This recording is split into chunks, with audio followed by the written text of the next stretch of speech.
Hi pals, it is me, Artie, they them pronouns only. So I finally watched The Last of Us HBO TV show. And I have some thoughts. So today's video is going to be me talking about The Last of Us, its representation, the writing, acting, you know, kind of like a mixture of everything. We're having another media analysis with Artie moment here. There are lots of spoilers in this video, so if you haven't watched it, go watch it and come back, or keep watching if you don't care about the spoilers. I'm also not well, so having a really good time right now. Such a good time. My glasses are Dave, I just fucking wiped them. I'm going to be doing some comparison between the game as well, although I've never actually played the game myself. I've just watched a lot of people play it on Twitch and YouTube. And I'm weird. I have a problem. I go to bed watching like horror games, so there are patches of like the story that I do not necessarily know or remember because I fell asleep every time. I did manage to watch a couple of bits last night that I wasn't completely sure on, so I think generally we should be fine. You know, I've seen a lot of the differing opinions on the diversity both in casting and in the plot, characters, whatever. And this is going to be quite a nuanced conversation. I don't necessarily have a strong opinion either way. I do have opinions and I do have thoughts, but as an overall, I don't necessarily have like an opinion, whether it's good or bad, full stop. For me, it's much more layered. I think one of the main things I saw a lot of was the diversity of cast and or characters. And I'm just gonna start there, because that's the majority of my notes as well. I think this is where it needs like a lot more nuance to this conversation. Generally, I've seen either high praise or really intense criticism on this, and I can understand both sides. So I'm gonna go through some of the casting choices and rewriting choices as well. I will say generally, the main issue I have, and that I've seen other people have, is that the diversification of a lot of the characters is usually just for diversity's sake, and a lot of those characters die. I am a disabled white queer trans person, so I'm mainly going to talk about my understanding of these things and my thoughts and opinions of these things. So generally, when it comes to the casting, I think that they definitely diversified the actors they chose in some ways. I don't know all of these actors' backgrounds. Some of them I have seen before, some of them I haven't seen before, but like I definitely noticed that there was more of a general diversity when it came to race, ethnicity. I enjoyed and appreciated that Tommy, who is Joel's brother, his wife was cast as a black woman. And like, this is where my whiteness comes in. I don't know. My wording here is super awkward. My brain was so slow whilst I was trying to film this video. So I'm going to try and reword here that I mean that they cast the character Maria as a dark-skinned black woman, and it's something that I don't particularly know super well of how to talk about this subject, but it's something I didn't want to leave out. She definitely appeared to be of a darker skin tone than majority of black actors being cast in most TV shows and films.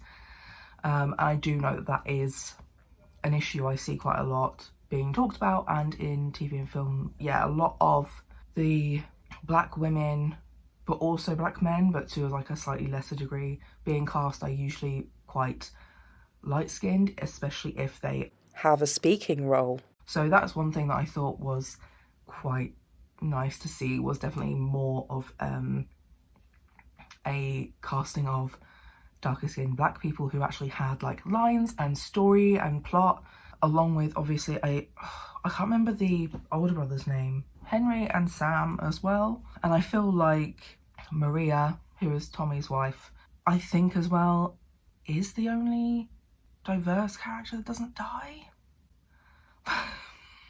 Who isn't a main character.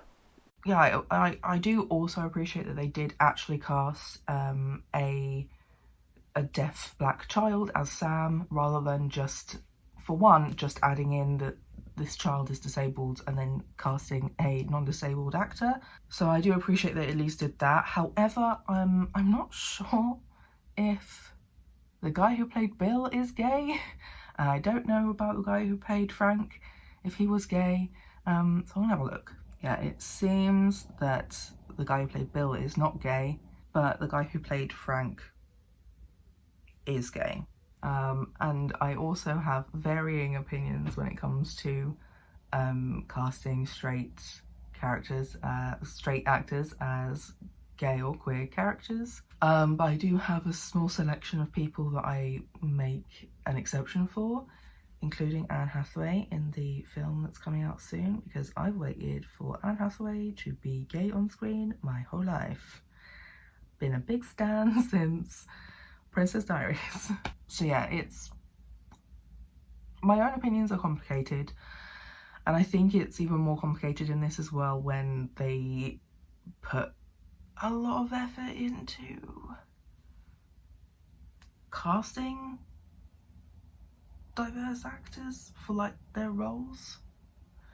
You know, like it just feels like a teeny bit of a cop-out there. However, obviously they've cast Joel and Tommy as Latino men, and then obviously Bella Ramsey is non-binary, so even though the character is not non-binary but is queer, they've cast a non-binary character, non-binary actor in that role, which I would like to see more of, because many trans and non-binary actors are only cast in trans and non-binary roles a lot of the time, like particularly if they are out as trans or non-binary. They also cast Joel's daughter Sarah as a black girl, when originally it is a blonde white girl. And this is what I mean when it comes to like looking at that pattern of the diversity they've included in the show.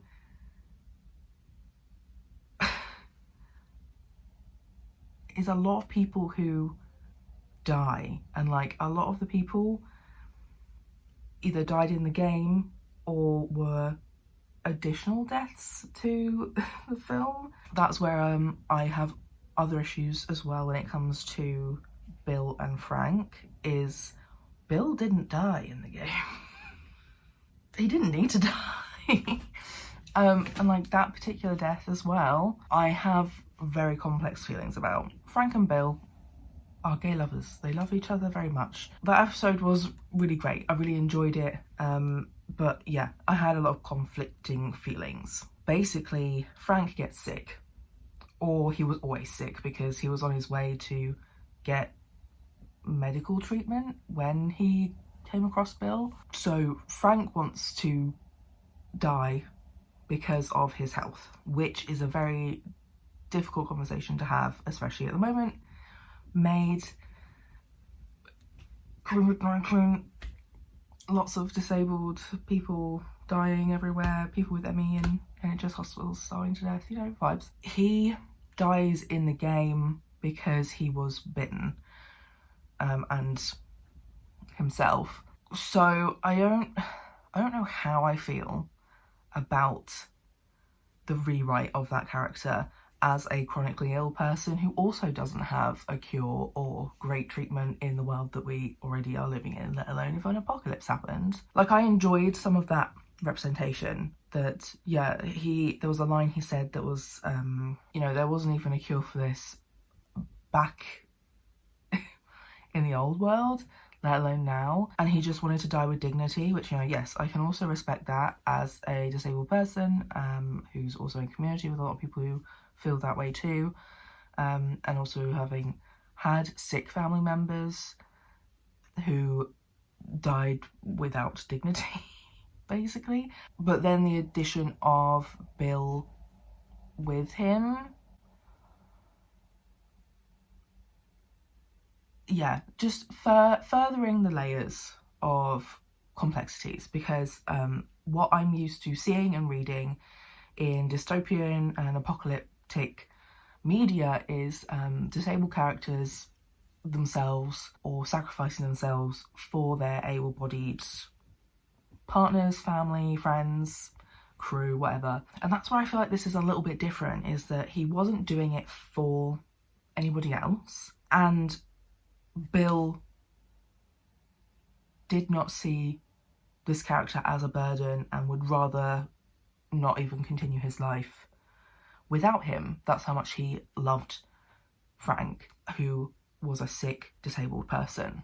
So like, that is something I do like about the representation that was had. But when it comes to a lot of the media tropes, particularly around queer and disabled people, it's kind of a kill your gays moment, because, like I said, Bill doesn't die in the video game. It's heavily implied that they are boyfriends and gay, but it's not as explicit as the TV show is. So I appreciate that at least they were like, these two men, gay. What was I saying? What was my point? Oh yeah, the kill your gays. I feel like Bill kind of comes under that kill your gays trope of like, he dies because he's gay. You know, because his partner wants to. So he is doing that because he's gay, for his gay love and relationship. And then also, by extension, he's doing that because of disability. Yeah, you see why I'm personally having a struggle with that. But I do appreciate a lot of that representation. Some people were extremely bothered by it. Other people who don't have experience of disability were defending it, which is just shut the fuck up. Just shut up. Just shut up. You talk the rest of the time, okay? But it's definitely a lot more complex than just, this is bad because tropes, or this is good because gay and disabled, you know? But we don't really see disability shown in this sort of way in, apocalyptic or dystopian media. A lot of the times it's edited out. Hunger Games edited out Peter losing his fucking leg. And I love the Hunger Games, but like, yeah. So like, that's one of the trickiest ones for me. Like, I can see both sides to it, but also I have my own interpretation as a queer trans disabled person. I do feel like that character at least did die, both like if it was real and as a piece of media on TV, did die with more dignity than majority of disabled queer characters. A lot of disabled characters are martyred, you know, like sacrificing themselves vibes. But yeah, it is just frustrating seeing the additional diversity put in on people who are already going to die anyway. Because yeah, Henry and Sam were black characters in the game as well, but they added Sam as being deaf. Like I said, I appreciate that they did cast a deaf child actor. I also appreciate the casting of like being closer to age for the like kid actors, because that's also not super common anymore. But yeah, you know, we knew that Henry and Sam would die tragically. It did follow the same sort of pattern of the game, but it is nice to actually see what a dystopian / apocalyptic world is like for disabled characters. They definitely made casting choices that I don't think many TV shows or films do. I think one of the big aspects of this as well is that the quote-unquote evil people, but that's kind of the whole thing with The Last of Us, is that everybody is shades of grey. It's not as simple as good or bad, and you do see that more overtly in The Last of Us 2 game.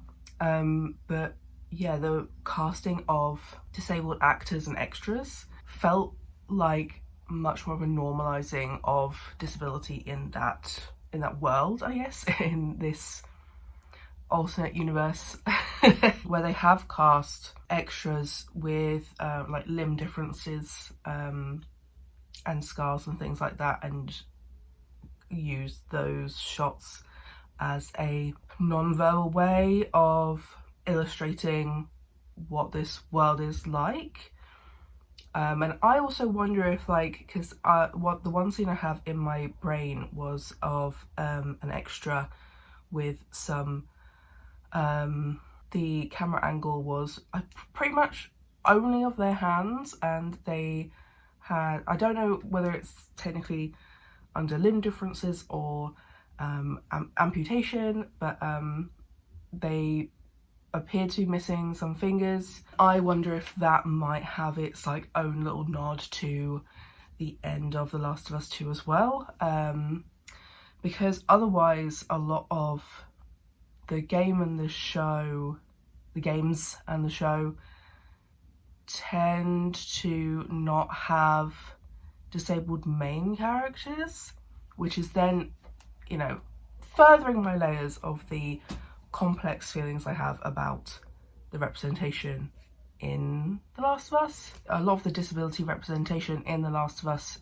main characters, main cast, tends to be mental, like it's mainly PTSD, which I do also appreciate, and then maybe some anxiety and things like that. But there is kind of like a lack of physically disabled main characters, and like that's why I also mentioned The Hunger Games is, like, you know, one of the few book series that actually did include like a main character becoming disabled because of the fucked up dystopian world that they live in, and it was cut out of the films. But also the book I read a while back called, I think it was Wolf Country. It wasn't the main character, but it was the two people closest to her sister and her husband were both disabled, but like as I talked about in that video, unfortunately that book kind of just leaned into the eugenics. Like it kind of missed the commentary of how disabling living in a society is, whether it's like literally because more people are more likely to become disabled, like COVID-19, and the number of people who have become permanently, long-term, chronically ill, disabled from a virus because our governments won't do anything about it, or whether it's because of late-stage capitalism and the way it forces people to do certain things, you know, like Amazon and the warehouses where many people die if they aren't being disabled by horrific accidents. So yeah, like in some ways I feel like The Last of Us did more than most shows, films, books, games have done or tend to do in a while when it comes to like sci-fi, dystopian, apocalyptic media, because there was actually a lot more thought about how disabled people would be existing and living in the state of the world that is an apocalypse or post-apocalypse or whatever, because that's something I did really enjoy about watching Sam, was how they manage him communicating with people who aren't his brother. So they both speak, I believe, ASL. I don't speak ASL. I'm British for one. I don't know how to identify the difference between sign languages, but you know, context, they're in America, so the clue is it's American Sign Language. But they speak ASL together. I kind of wish there had maybe been a little bit of like where that was learned. I don't think I remember that being mentioned, but I think that would have been really interesting just to add in there, because, you know, like, I'm pretty sure both of them would have been born after this outbreak. Where did they learn American Sign Language to speak to each other? You know, just for like added context and stuff, especially seeing as what the show does that the game can't do. Pardon me. The game can't do is that we did get to look into these like sort of side characters' pasts more and get more context about why they are the way they are, how they got to where they got to. So I just think it would have been nice to have also recognised that. But I did really enjoy the use of, I can't remember what these things are called, but I don't know if kids still use them today, but like, it was something I definitely used as a child, and I think has been around for quite a long time, which is those like you draw. I mean, if you've seen the show, you know what I'm fucking talking about, but like you write on it and then you use the thing to sort of like erase the message. So it's a more long-term problem solve than just writing on paper, and I thought that was really fun. I really enjoyed that. I enjoyed that like small little piece of like, you know, thought around disability. I was also absolutely obsessed with Henry pulling out this fucking massive bag of crayons. I love that.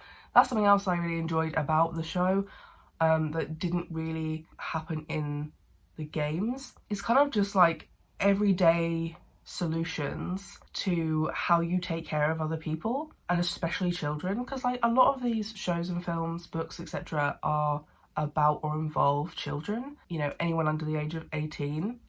So it was just really nice to see that like they also put that thought into it, and it added a much this deeper richness to the relationship between Sam and Henry as brothers. And along with that, I really enjoyed when Ellie and Joel finally got to, I can't remember the name of this place.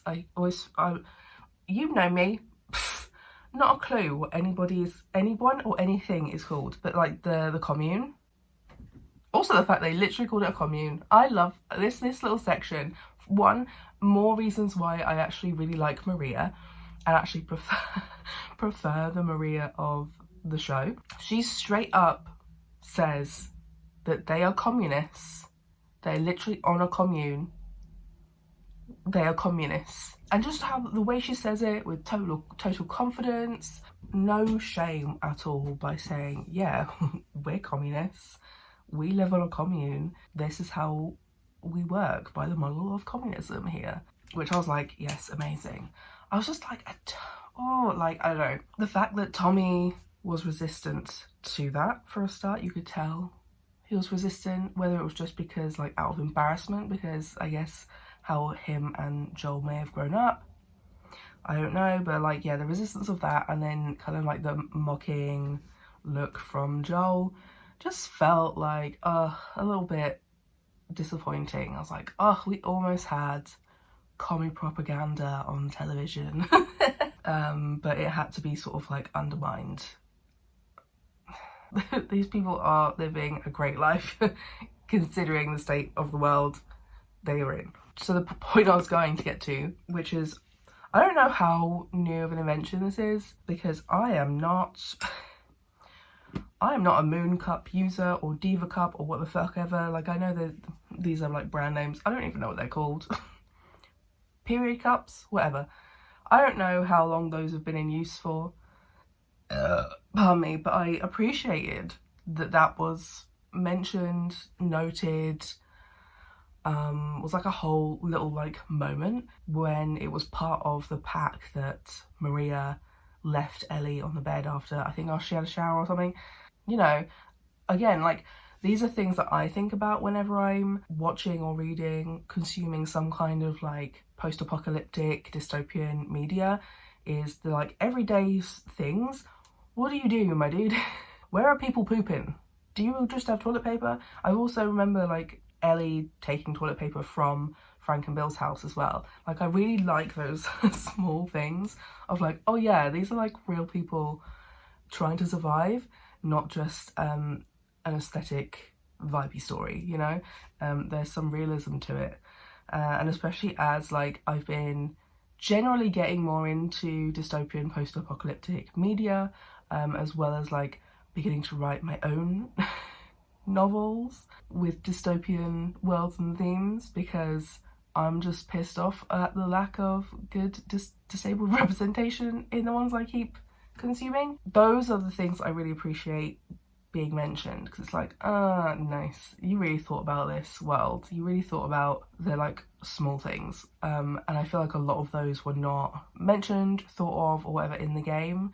I think a lot of that is to do with it being mainly from Joel's perspective. I might be getting this a bit confused. I can't remember if it was like a separate game or if it's just the nearer the end of The Last of Us, the first game, but like there was only like a small section that we were in Ellie's point of view, and that was after Joel was like quite severely injured.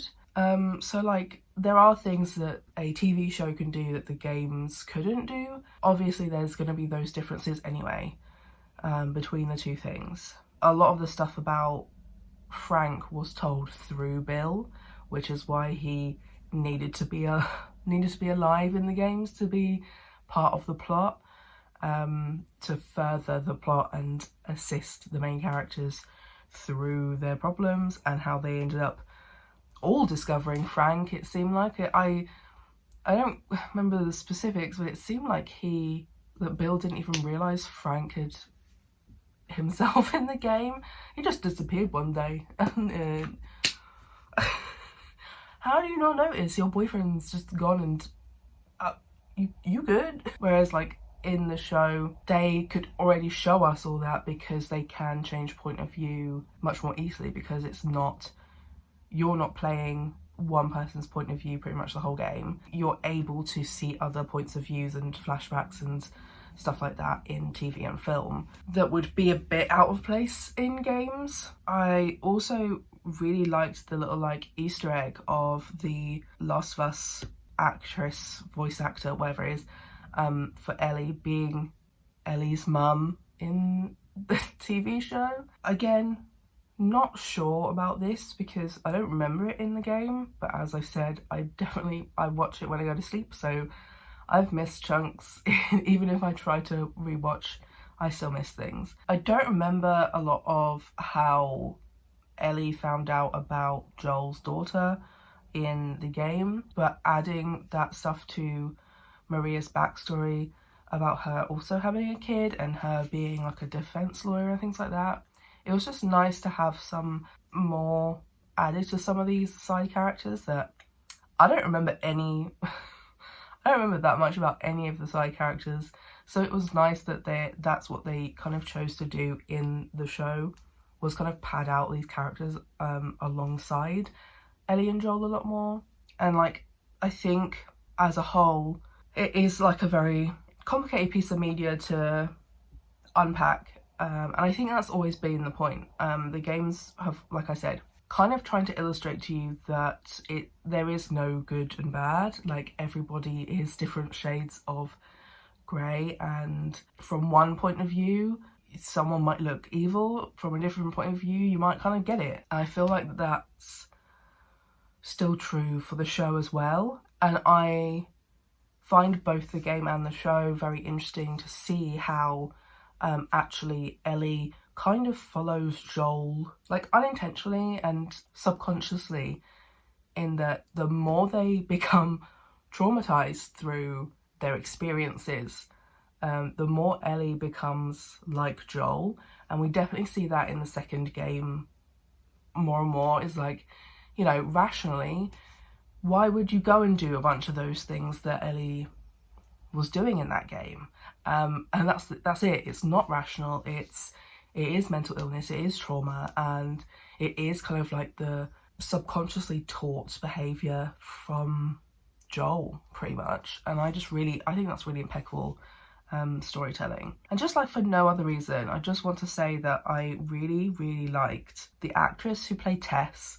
She made Tess way more likable to me. I thought she was way more like fun and like interesting than the Tess in the game. I think that the actress cast for Riley was absolutely adorable. She really did look so young and sweet, and I think as well the whole episode sort of going back in Ellie's memories, meeting Riley and that stuff that happened between them, how they were both bitten. I really enjoyed how that was portrayed in the show, and I also really enjoyed how angry it made homophobes. Like the amount of people who was saying, like, I hadn't even watched the show at this point. I'd seen, you know, I've been watching the games being played, so I had an idea of what the fuck what that part was. But like the amount of people who were just so angry about that episode and saying that there was no substance to it, and it's like, okay, for a start, if there's no substance to it, then what was the point in any of the other like flashbacks for side characters? Why are we not allowed a flashback to the main character and like a really important turning point in her life? But also, it's literally the origin story of how we found out that Ellie is immune. Like that's when she got bitten and didn't turn or didn't die.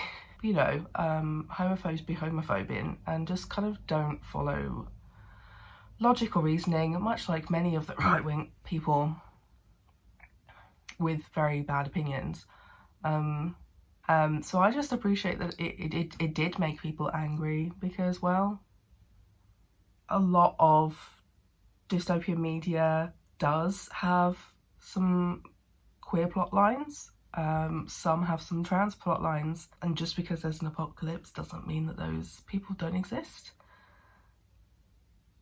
I cannot, I'm so tired and not very well that I could not give you other examples, but maybe while editing I might show you some photos of other examples, but I can't promise you shit. Like I don't, is it because the internet is so ingrained into everyday life that we see that now?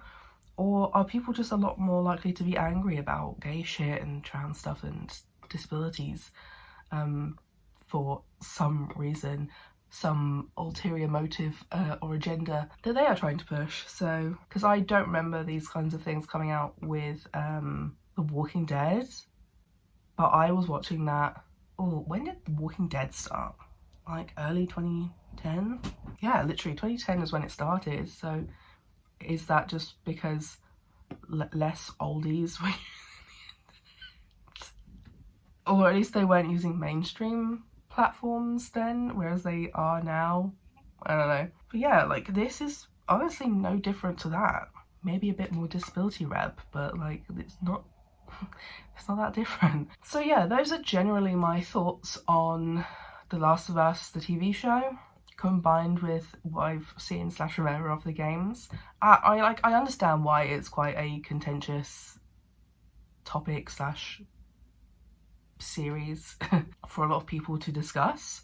Like I said at the very beginning, this is a nuanced conversation with me because I don't particularly lean in either direction on this. I have a lot of very varying and conflicting feelings, where I do see multiple people's point of view, but my general opinion is that, you know, a lot of this representation is true to life, and just because it's maybe not the most politically correct representation of or for marginalised communities doesn't mean it's not important representation anyway.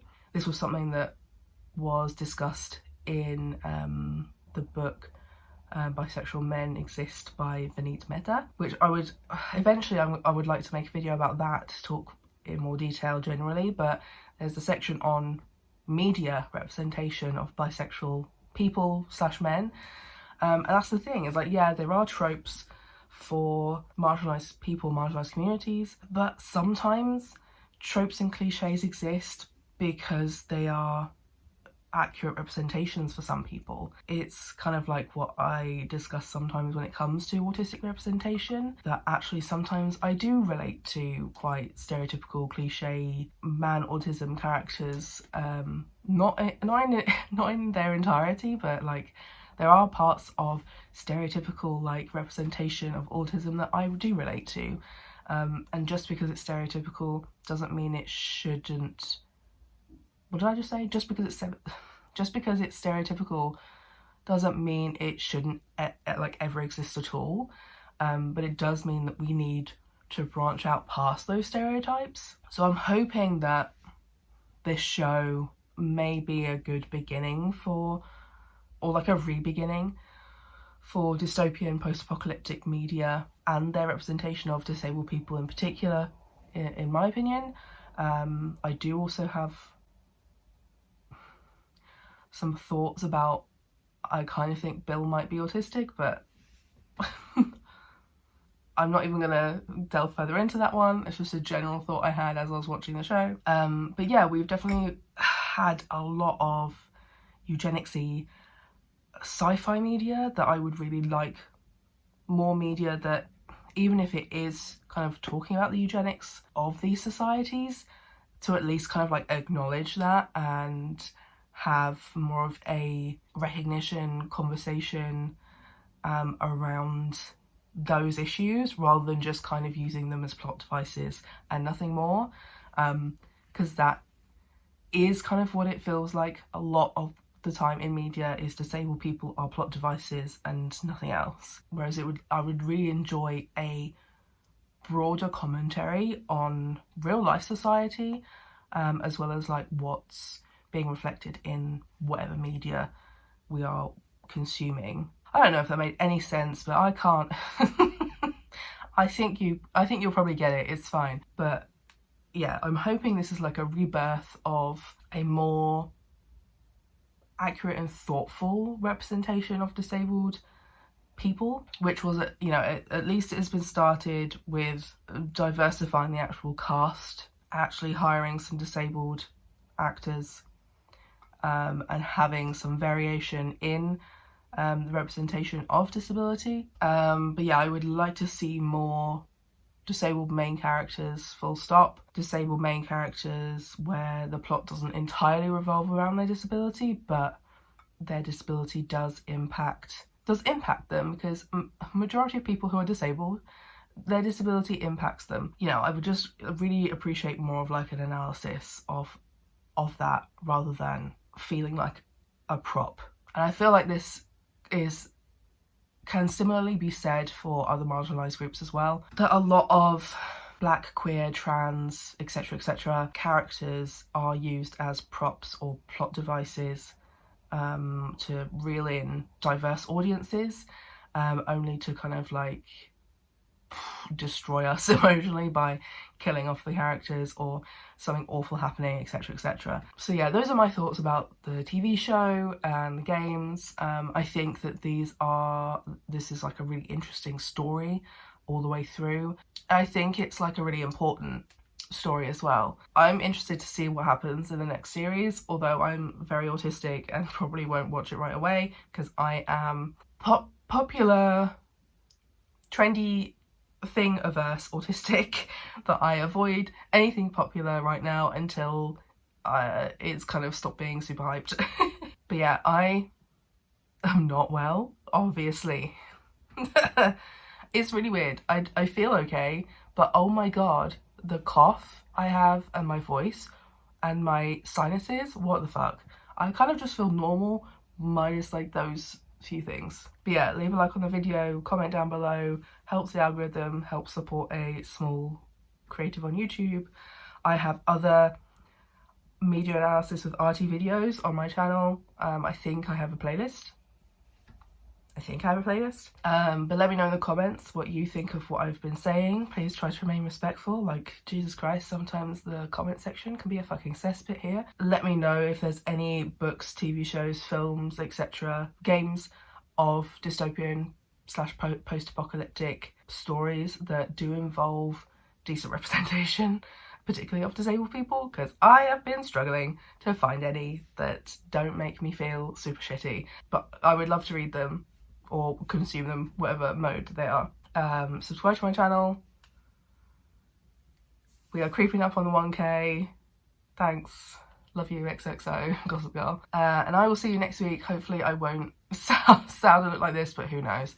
I have a really fucking busy week. I have a market this weekend as well, so help, RIP. But that's it from me. I will see you next week. Bye.